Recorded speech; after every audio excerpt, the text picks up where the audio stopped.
Okay. So in the Pancharatna Gita, there are 5 Gitas. One is Bhagavad Gita, Vishnu Sahasranamam, Bhishma Pravararaja, Pravaradhima, Anusmriti, and then Gajendra Mokshanam. Of these 5, 4 of them are from Bhagavatam, from Bhagavad Gita, the Bhagavad Parayana, 4 of them. Gajendra Mokshanam is the only one which is from Bhagavatam, not part of the Bhagavad Mahabharata or the entire portion of that, which is written by Vyasa Mahamuni. This is part of Bhagavatam, which is as 18 chapters, which has a lot of details in there. Why Gajendra Mokshanam was the only one which has picked up from the Bhagavatam as a Pancharatna Gita outside of, because if you look at Vishnu Sahasranam, it was part of Mahabharata. If you look at Bhagavad Gita, it is part of Mahabharata. If you look at Anusmriti, it's part of Bhagavad Gita, from Mahabharata. Bhishma Pravaradhima, it's again from Bhagavad Gita, so from Mahabharata. So these are all from the same source except for Gajendra Mokshanam. Now, I know many of you have not heard Gajendra Mokshanam as a story itself, but whoever has heard, can you maybe in a short 2 minutes, can you tell me what is the story all about? Even if it is 2 lines, crux of it. Whoever knows what is Gajendra Mokshanam. If not, maybe you're not able to figure out the name. Gajendra Mokshanam is, you would have heard or seen the picture of an elephant and a crocodile, with elephant showing the flower, lotus flower, and Vishnu and Lord Vishnu coming and whatever, right? That picture you would have seen. Any one of you know what is the story behind it? What is Gajendra Mokshanam?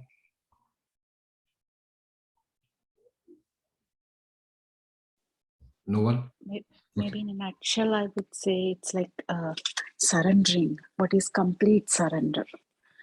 When the elephant Gajendra, who was in the previous life a king, who was very arrogant, I think he's so egoistic and he got, I can't collect, but overall it tells like maybe it conveys like, total surrender. Unless you totally surrender, then you get the grace, God's grace. Okay. No, partially true. It is about surrender. But I'll tell you the background of Gajendra, because that will take a little longer than what we want to do. Now, question is, why are you even talking about Gajendra? Because Gajendra Mokshanam story, it's not a story. Like, the good thing about Indian scriptures is they tell you a story which sounds like one very interesting Hollywood or Tollywood or a Bollywood movie. But if you deeply look into it, you realize that it has so much of wealth of knowledge which pertains to you specifically, not to something which is old, not to something which is outside of you. It is completely for you. That is how they write the story. So Gajendra, I'll tell you, in summary, I'll tell you quickly what Gajendra's story is. Then we want to get into the actual crux of it.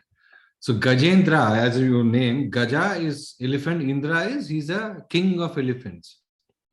Technically, the story says it happened in a different plane, not on earth. It happened in a different plane. It had a huge jungle in that, which was a sandalwood jungle where Gajendra, the king, along with 10,000 elephants used to live there. And Gajendra had about 1,000 plus wives, and he and his gang were so powerful that even the entire gang of lions, tigers, leopards, and you name any animal, they would run away from them when they walk in that route because of fear. And they would roam around in the jungle freely without having any pain or anyone to challenge them.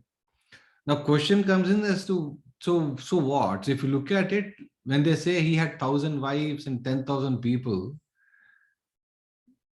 don't go by the number. Gajendra's story is nothing but us, right?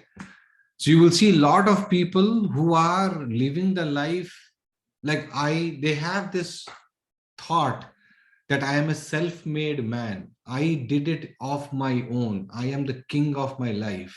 You control your destiny. Everything is yours, right?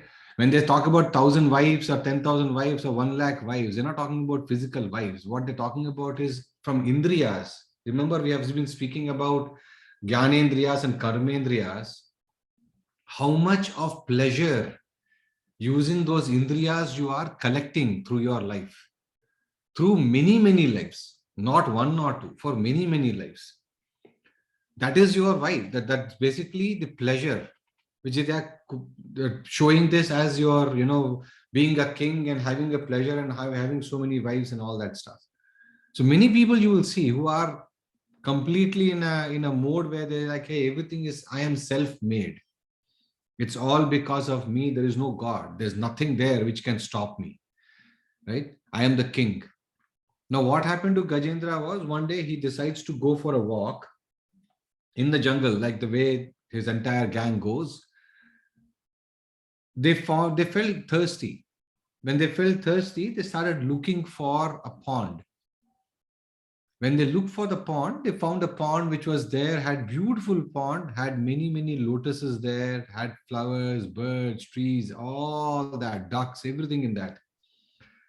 So they all decided to drink water and play. So you drink water is one thing. They decided to play in that pond. Imagine 10,000 elephants getting into a huge pond and playing. They completely destroyed the ponds, all the plants, all the lotuses, all the flowers, whatever was there, they just destroyed everything, which is exactly what we also do. When you become arrogant, when you start believing that you are the one, there is nobody else. You are self-made man. You created yourself. You are the owner of the destiny. The arrogance gets into your head. And what do? You start destroying one by one, and you become like the way people do, right? They will start misusing things. The greed comes into play. If you wanted to drink water, all the elephants, they could have stood on the edge of the pond. They could have drank the water, get done with it, and move on. But they did not do that. They started playing. They started they started uprooting the flowers which were in the river, throwing them all around, playing with each other. All the fishes which were in the pond, they started taking water from in their trunk and blowing them out. The fishes were dying off, but they didn't care because they thought they were the kings. Nobody gives a damn. So what happened in the corner of that pond? There was a huge crocodile which was lying there sleeping with this commotion which he found. It woke up and it saw that there's one guy in the middle who seems to be the king, playing around with everybody around it, and he seems to have, there is a word in Sanskrit also called madam.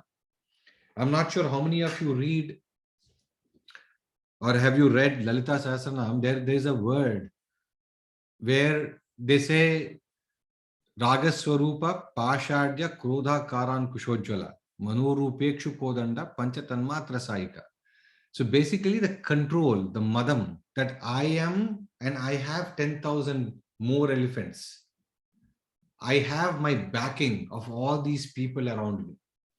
Many people you would have heard say, by the way, I am going to do something great for somebody, right?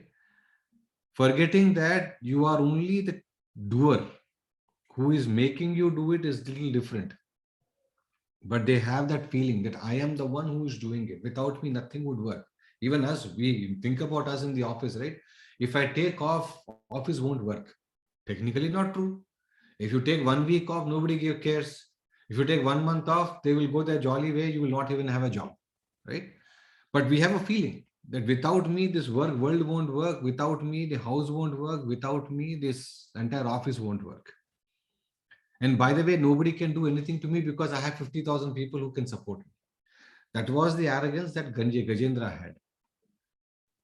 Now, if you look at how it was done, the story was structured. That is where the beauty of the story is.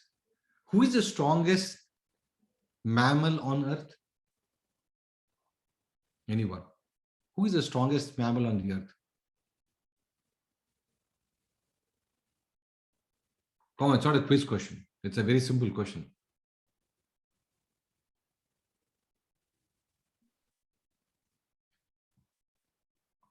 Can you hear me, or am I lost everybody in the group? Whale. Sorry, I thought I'm unmuted. Whale is the biggest mammal. No, on earth. Sorry, on the land. Oh, on land. Elephant. Correct. And who is the strongest mammal in the water? Like not the sea, but pond or river or lake or whatever? Crocodile. Correct? Okay. So if you look at how beauty of the story is, they brought an elephant, which is the strongest on earth. They made the elephant, who is the strongest on earth, to get into a pond where his strength is half. But who has more strength? A crocodile. So what is the meaning for this for us? That when we are not born, we are Parabrahma. We are the biggest or the strongest people in the universe. We are Parabrahma ourselves. We are one in equal with gods when we are not in the body. But as soon as you take your body, who is the strongest? Maya. Maya is the one who is capturing you throughout. It doesn't allow you to think. It focuses you, bends you to its will. And what is Maya? Maya is the pond. The Sansar is the pond, Maya is the crocodile. So what did the Maya do in the Samsar? It caught the elephant. Now they say in the elephant and the crocodile, they fought for 1,000 years. Now immediately I know somebody who is a scholar will come and say, what nonsense, 1,000 years? How can an elephant and a crocodile will fight for 1,000 years in that pond? Right? But again, there is a hidden story. What is it? How many lives have you taken on this earth? We don't know. Maybe thousands. Buddha took some 370 years, janmas, to reach the Buddha state. So when they say thousands of years, that means we, people like us, we have been stuck in that Maya, stuck in that worldly life, caught by the Maya, and living in that and fighting with it for thousands of years. We are not able to forget that this body is not us. We are not what we think we are. We may think that we are the greatest people, self-made people, this and that, but end of the day, that is not truth. You are here for a purpose. We don't understand the purpose. We keep fighting with each other, with Maya and us. And 99% of the times, Maya wins, which is what was happening in Gajendra. Maya was winning. And what happened immediately? As soon as the crocodile caught Gajendra, all the other elephants jumped away from the pool. Nobody came to save him, which is what happens, that you are alone. You may have a madam, that you have 1,000 people behind you. I have this, I have that, I have money, all that. As soon as Maya catches you, you are done. None of it will work. Now, Gajendra was not a guy who will just surrender. Same thing with us, right? When something happens to us, we don't surrender. We will basically say, what nonsense? How can it happen to me? I am the greatest guy, right? I have not done anything wrong. How could something come and catch me? So we do is use our force to get rid of it, which is what Gajendra did. It turned around and it caught and poked with his teeth. But immediately again, crocodile came and caught him.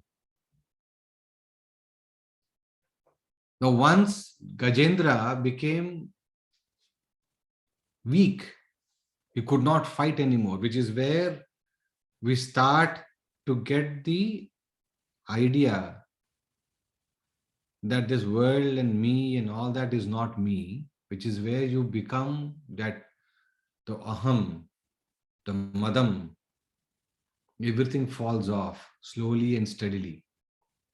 That is when you start surrendering to Guru, which is what he did. But then again, if you look at Gajendra Moksha, there is a lot of, there's a pattern in which Gajendra said his shlokas when he called up the god to do it, right? He started with, the first two shlokas, I will say it, but if you get a chance, listen to it in YouTube. These two shlokas are called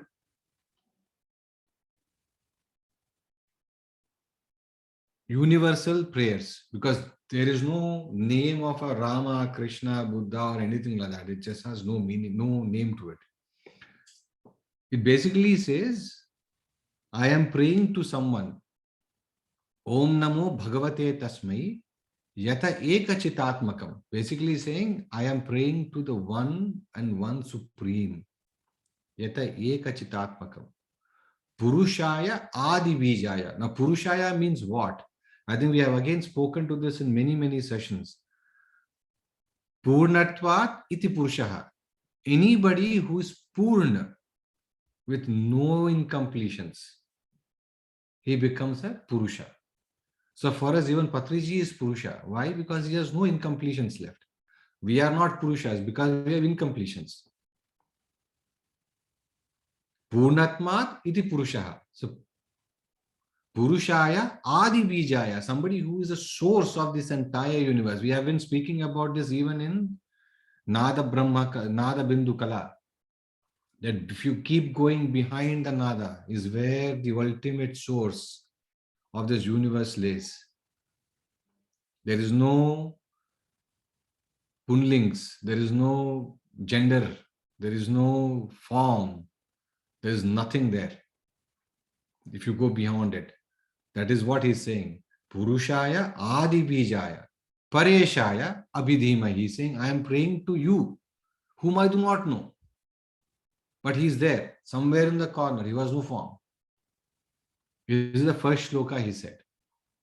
Then he says, Yasmin Nidam Yadaschedam Ye Nedam Ya Idam Swayam.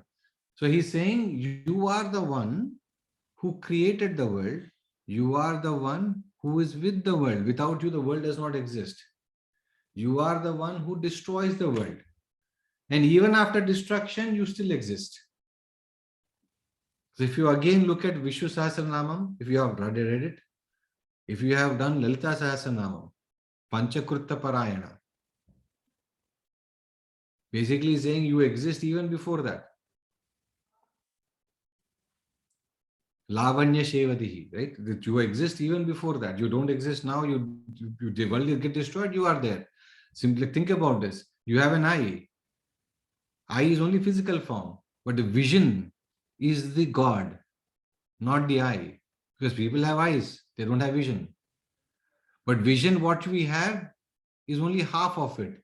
That's why if you look at or listen to all the PMC masters, you will see that their visions are much, much bigger than us. Why? Because they have captured the original God vision, which was given to us, which we have not.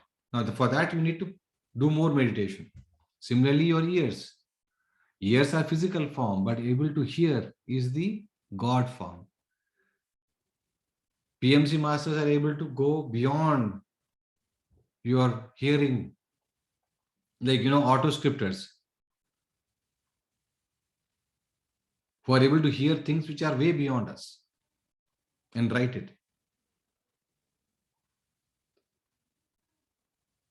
So that's what he's saying now, the first two words. But if you look at first two lines that he spoke, there is again a format. What is that format? He's basically saying he's getting into a form of Dvaita. He's saying, I am me. God, you are somewhere in the universe, somewhere there, who has created the world. who has done whatever needs to be done. By the way, I do not know what to do. Come and help me. Right? Is it not?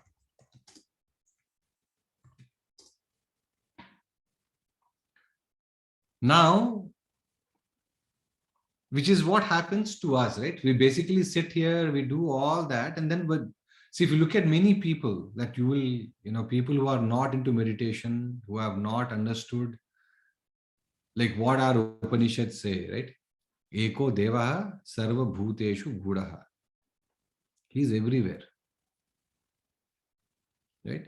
But what most people will do is they'll go to temple, they will go sit in the temple. Like even that's what I think Patriji also keeps saying, right? Don't do that. Don't look at Saraswati, don't look at Sai Baba, don't look at other gods as a third person who is sitting there, who will do something for you. And for exchange of doing something for you, give something to them. Which is where Gajendra was in the first two lines also. He's saying, yes, you are the greatest person sitting there. But by the way, I have a problem. I have one crocodile biting my leg. Can you please help? And if you listen to the Gajendra Mokshana, almost up to half of it, he keeps repeating that. You are the greatest person. You bring the Vedas. You have done this. You have no form. You are the God. You are this. You are that. But by the way, I'm in pain. It's an exchange. I will pray you. You give me something back.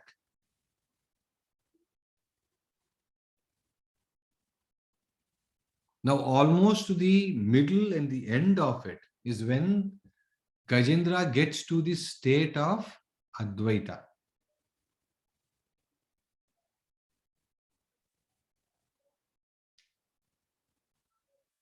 He says, Yasya Brahmadayo Deva Veda Lokascharachara Nama Rupa Vibhedena Phalabhyam cha Kalaya Kruta. Basically saying you are there in every living and non-living beings, you are there in me. Now I realize the truth. Which is what us as a meditators, as a breath meditators, we have been saying. That he is within you. Don't go far to see it. Don't look at the God as a third person sitting somewhere in the corner. Only in that temple or in that place is where the God exists. We have a word in our Shastras which says Chitra Gupta. It's not Chitra Gupta, it's Chitta Gupta. Who is Chitta? Chitta is within you, nowhere else. He is the one, you are the one. The Chitta is also you. And he's in Gupta. You cannot see it, but he's there in every person, every being, everywhere.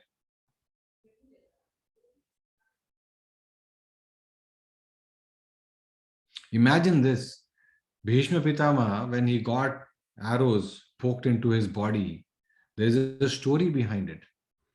When he was in the Devloka, he used to, for fun, he used to take the darbha, the grass, and he used to poke that darbha into insects for fun. He used to poke it inside it. For that, in the next life, when he came from Ganga, he got the arrows.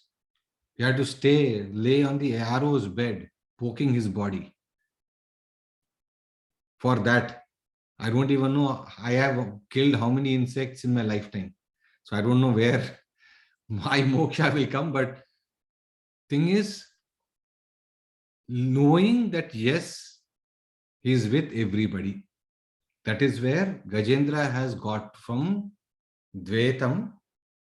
He is slowly moving towards Advaitam. But even then, Vishnu did not come. He kept crying. In the end, Gajendra does another shloka, which is when God appears is in so ways, right? When they say God appears, doesn't mean that God was flying in the, in the Jatai on the eagle and he flew in and all that. It basically means you could see. He had self-realization that his body and he are not the same. He's much beyond the body. He reached the Advaita state. And what did he say? Jiji Vishena Amuyamuyakem, which means, what do I do with this body? Antar Bahisya Bhayen Bhayonya. I have the same fear. Today it is crocodile. Tomorrow it will be a lion. Then I will have old age. Then I will have something else. That fear is always there. Ichchani kalena yayasya viplava tasyatya loka karunasya mokshanam. He's saying the one which does not get destroyed, one which does not have any fear, one which does not have any birth or death attached to it, give me that moksha. So now, from being a person who thinks he's the king of the world and he will rule this world and he is beyond everything, to a person who sees it as a dvaita, like God is separate, I am separate, is a transaction between me and the God, to somebody who goes into a process to say, yeah, God is everywhere, God is in me, to somebody who got the self-realization that the death or the birth and the cycle has to be beyond me. Now he has realized the Advaita of it. That is when Vishnu, and there is a reason why God Vishnu, was in front of him and not anybody else again, right? But that is when he could found the self-realization. He got a moksha. Moksha in the sense, now he is self-realized. He now is all prevalent, all known.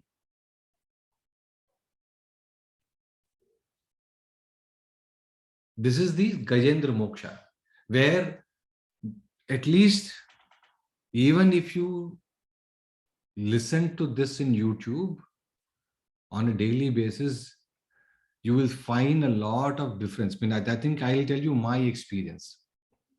I think this is the first time, like most of you, I never heard. I knew the picture of Gajendra Mokshada and I read some story when I was in Bal Vikas way back when I was a kid, but I never remembered the story. I think it was 2013 or 2014. Before that, I was, as it says, that I was living the king's life. Like, yeah, and traveling, having fun. I thought, I will just take the world with the entire thing. Success is all here, everything. This 2013, 2014 was the first time I heard Gajendra Mokshanam. And if you are, many of you who are Telugu, if you are able to listen to Samveda Shastri, his interpretation of Gajendra Mokshana, or if you can hear it anywhere else, that is when it jolted me out. That what am I doing? I think 2013, 2014 is where my journey towards self-realization started. And I would say the trigger happened with Gajendra Mokshanam. That was a changing thing in my life. And I'm hoping that, and that's the reason why I wanted to talk about it today. And I'm hoping that most of you are already in that path of self-realization. Many of you would still be in a path where you are thinking of God as a Dvaita. I am here, God is somewhere. I know God is great, but by the way, I need something. Let's go talk to God, right? So many of you would be in that state. But I'm hoping that with this, you will understand the crux of Gajendra Moksha, why it is called a Pancharatna Gita, why it has been given the stature of a Pancharatna Gita. Now, question is, how did an elephant pray? And naturally, he did not read any books, right, like us. He did not read anything else. So how did he say it? That's where in the Gajendra Moksha, in the Sukha Mahamuni says, Jajapa Japyam Pragyanmam Anushikshitam.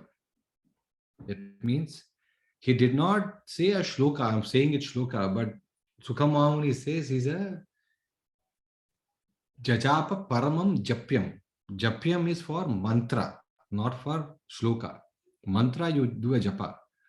So he's saying that whatever Gajendra said, the 24, 25 shlokas, it's like a mantra, each one of them. How did he say it? Because of Pragjanma Anusukshitam. Like somebody, I think Swarupa, you were saying, right? He was a great king and a very great devotee of Vishnu. Now he was meditating. A great saint was passing through it. He was meditating. So he thought, why should I, he was in a state of meditation. He saw the Muni, but he never bothered. So he got a Shrapa. Now people will think, hey, Munis always give Shrapa to people and move on, right? But that is not the case. What the thought again was, you are looking at Vishnu, but you are not seeing Vishnu in everybody else. You think it is okay to pray for Vishnu and be in that state of meditation, but come out of it and do something nonsense to some other human being. It is okay. Or not respect somebody who's really respectful. That's why he got it. That you need to understand that Vishnu is not just somewhere and you can meditate. He is within everybody. You should be able to see it. Chara chara, everybody. Chara or achara, everywhere he is there.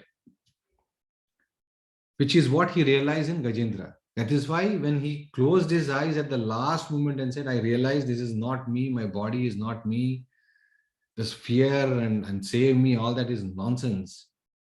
That's when he could see Vishnu. Why? Because he has been praying him for such a long years. Now, question is, what happened to the crocodile? Crocodile was a Gandharva. So he in a pond, he was playing with his, wives and all other princes in a pond. One Rishi was doing his Surya Arghya in the morning. This guy was showing all tricks. So he went inside the water and he pulled the Muni into the water. He grabbed the leg and pulled him down. So his Argyam was stopped.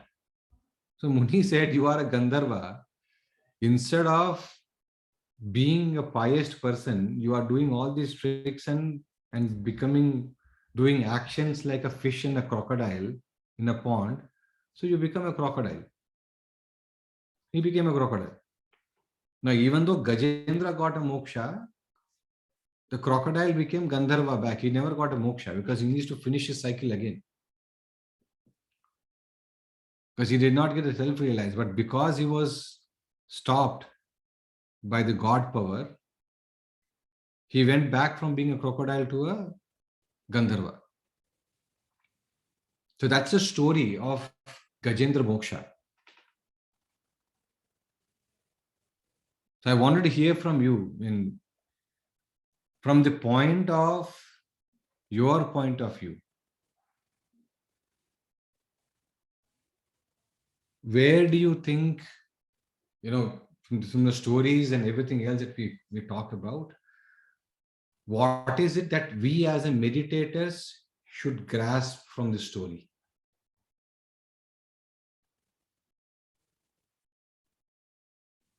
Anyone? What is the outcome for us as a meditators?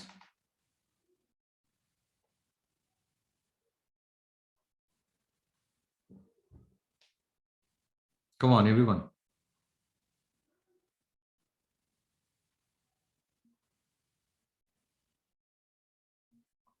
Are you all meditating or what is going on?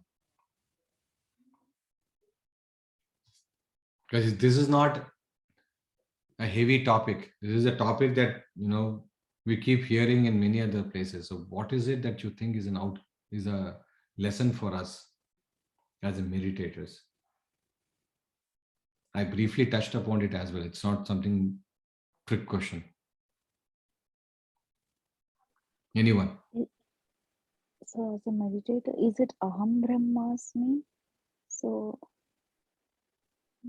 Aham Brahmasmi is a very, very big, right? Then you become and Patriji. But that is the there ultimate is, truth, which is true. But what is in but that for us is, on a daily basis? I thought that is what Gajendra realized. Okay. Correct. That he realized, which is what we should realize as well. But then that is a state of Patriji, right? Patriji is Aham Brahmasmi. He knows what he is. He knows What? he's beyond. Okay, so what are you asking? For us, as on a daily basis, as a meditator, we have not reached that stage.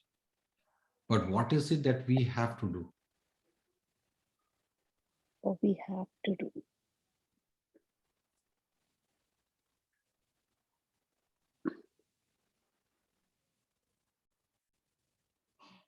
I told you how Gajendra transitioned from his thought. I'm sure we are somewhere in between, but all of us. But what is it that we should be doing on a daily basis?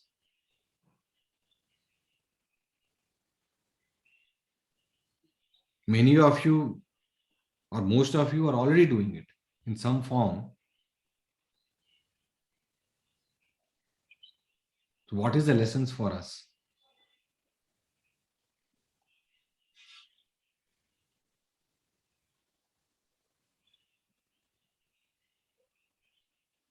How many of you have quit eating non-vegetarian? If you were eating. Me అండి 2 years 3 years అయిపోయింది. Very good. Who else? Me as well. Me as well. Very good. So you took the first step, right? What did he say in the end? He said, you are there in every form. Chara, achara. You are in me. First thing that you did by quitting non-veg is you realize that God is in every being. Chara, achara. He is there in every being. That's the first step we did. What else? In that story, when you said, about the elephant and the crocodile, one portion was when things are fine, we probably don't thank the Lord or maybe think about the Lord. But when you have a difficult moment, that's when you pretty much are hell bent in wanting him to help you. Correct. So that is where we as meditators should differ. So Suma, what you said is true for a person who is not meditating. Right? 90% of the people who are God-fearing people will exactly say what you said. Correct? Because we are God-fearing. When everything else is fine, it is me. Things go off, immediately I'll go and say, Venkateshwara, I'll give you 10% of my profit. Get my business done. I'll shave my head, get my business done. I'll walk and come, give my business done. I'll go to Hanuman temple and I'll tie the thing and say, give me my H1, give me my green card. Which is God-fearing, which is where he was. He said, hey, I don't know who you are, what your name is. You are there somewhere. I have a crocodile. Can you save me? Which is where he was. But we meditators should be differing from it. What does that mean? Meaning we should be looking at God to say, by the way, you are with me. I know my body is not mine. Don't look at God as a third person. That by the way, the God is sitting there in a small photo called Krishna. He does not exist anywhere else. Which is where Upanishads also say, right? Eko devaha sarva bhuteshu gudaha.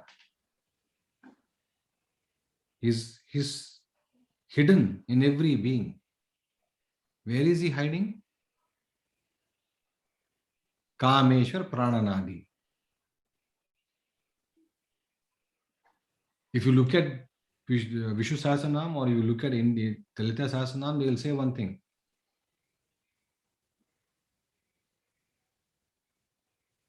Antarmukha Samaradhya Bahirmukha Sudurlabha. That's what they say, right? In Lalita Sahasranam.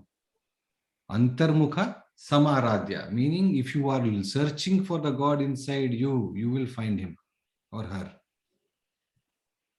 Bahirmukha Sudurlabha. He did not even say Durlabha. Durlabha means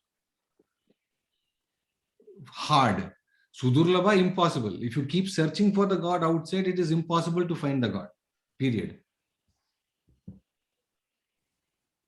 There is a second story for us. While you are meditating, while you are focusing on your breath, try to look for that bija inside you.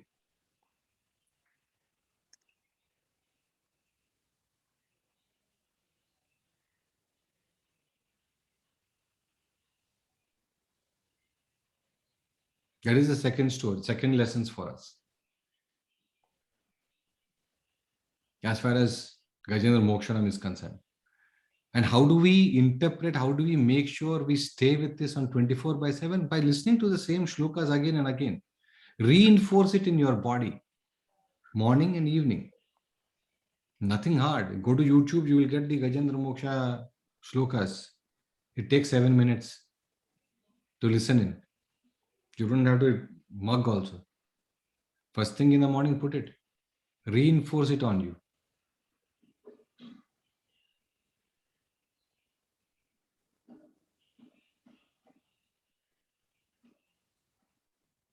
What else?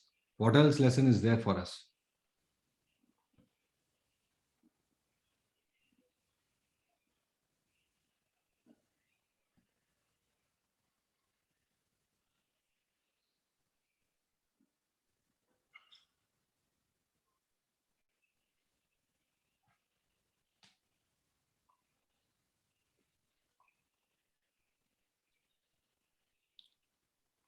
There's one more lesson that we have to get from Gajendra Mokshanam, right?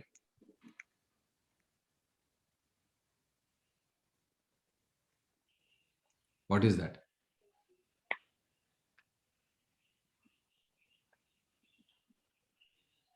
Very important one. And it is also there in Bhagavad Gita, right? Where Arjuna says, Krishna, what if, when he was talking about Dhyana Yoga, he says, what if I get distracted? I'm doing Dhyana. It's very difficult. Krishna says, I know. If it was so easy, everybody would do it. He says, what if I get distracted? He said, doesn't matter. If you get distracted, come back to where you started or where you stopped. Nothing changes. Pragjanam anusikshita, meaning whatever we are doing, wherever we reach in this lifetime,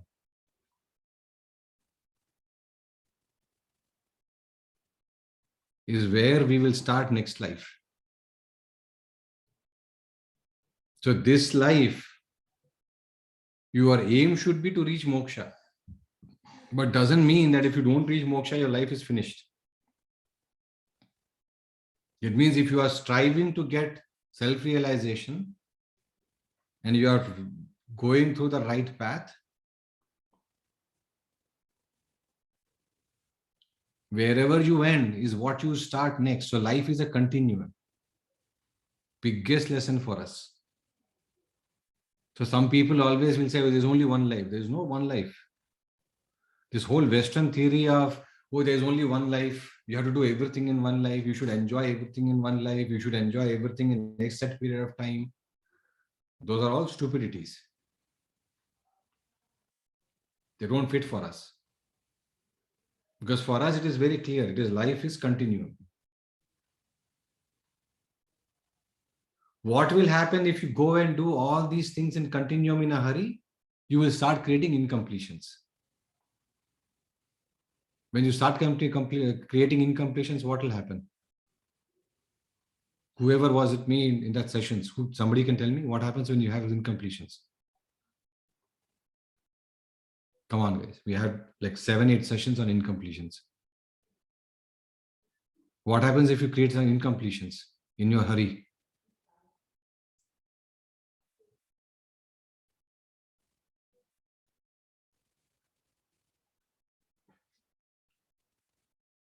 Come on, nobody?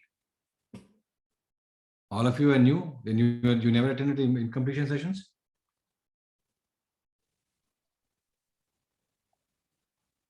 No. Oh, wow. Okay. So we had like 7 or 8 sessions of incompletion. So I think maybe we have to repeat that incompletion sessions. So if you create incompletions, you will start your next life exactly from the incompletion where you started. Imagine that you have a life now, but you wanted to become a photographer and you're in a hurry. You are learning photography, you are doing all that, but you always have a feeling that you could become a much bigger photographer, and you have that incompletion in your life. Next year, you will start next life, instead of going to again the life of moksha or self-realization, you will become a photographer. Back to square one, zero. You negated everything that you did. You went into a different life with all the incompletions and all this, work that you were like, supposed to do this life that you did not complete, and you created a new incompletion for yourself. So life is a continuum. Don't be in a hurry. Focus on one, self-realization.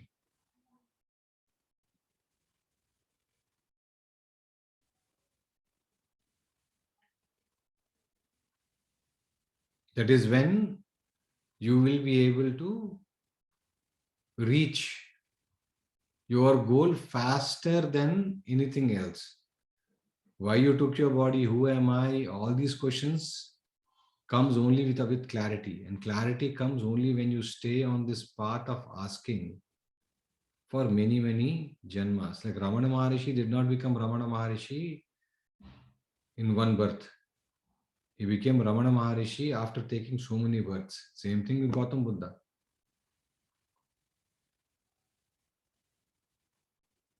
Our ultimate goal is to reach that stage of self-realization, to become Buddha.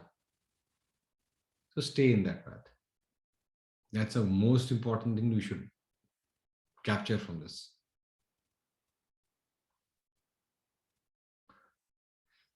But anyway, any comments from anyone?